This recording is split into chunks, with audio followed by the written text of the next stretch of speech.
Thank you for being here, Brian. My pleasure. So we announced our Q3 results today. Can you give us some of the main highlights? I would describe our quarter financially as a very solid quarter. All three divisions operating well. Canadian banking had another strong quarter, good expense discipline. International banking continues to run on all 8 cylinders, and we're very proud of their performance. Global banking and markets had what I would call a steady quarter. Trading environment is very tough.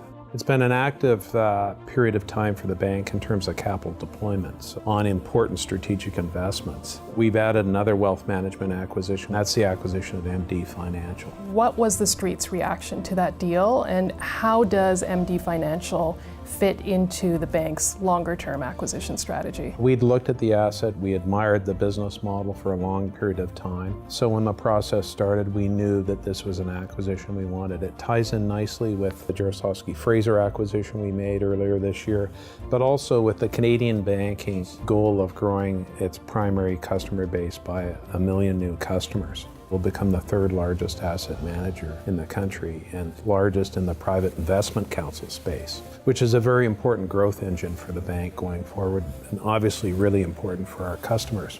Could you speak to how you balance expense growth against revenue growth opportunities? We've made good headway. Our expenses in Canadian banking going back to Q2 were somewhat elevated, so we've done a good job getting those in line. It's important, rather than talk quarter to quarter, is talk about fundamentally what we're doing. We spent over $3.1 billion on technology last year.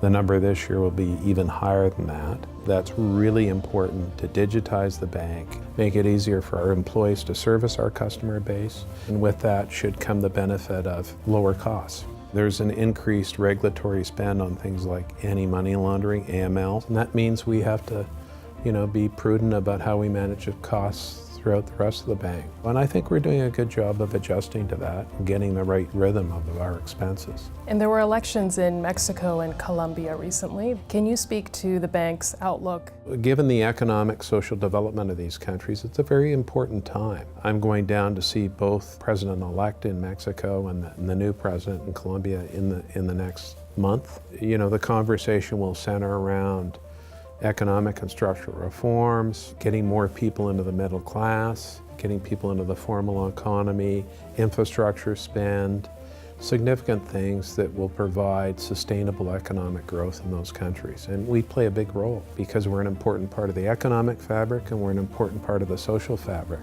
And the Leafs and Raptors are beginning their 2018-19 season in the new Scotiabank Arena. Can you update us on the construction team's progress? We got the keys to the building on July 1st, so you can see the naming of Scotiabank Arena. We're very proud to be on the building, and it's a 20-year partnership. It has a lot of buzz around it. You'll see some developments around Maple Leaf Square. You'll see some developments in terms of branding efforts around Scotiabank in the building. It's all about enhancing the sporting experience and weaving financial services into that. We've got lots of great ideas and initiatives underway. Thank you for joining us today, Brian. It's been a pleasure as always, and thank you for what you do for the bank.